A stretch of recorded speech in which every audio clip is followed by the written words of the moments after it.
Hi, I'm Lynn from Lynn Wilson Designs, and I'd like to tell you about my pattern around the block. If you have 20 fat quarters in your stash, you can turn them into this fun, scrappy quilt. With the addition of small scraps, you can really make this quilt interesting.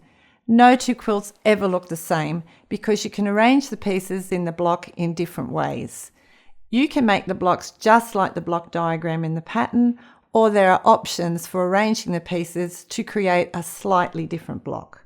To add interest to your quilt, vary the scale of the fabrics that you use. For example, pick some large-scale florals as well as medium and small prints to define the pieces throughout the quilt.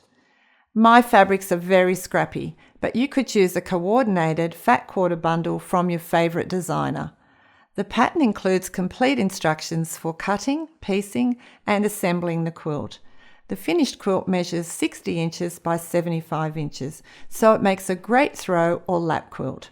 Just add more fat quarters to make extra blocks if you want a larger quilt. Ask for the around the block pattern at your local quilt shop or find it at byannie.com.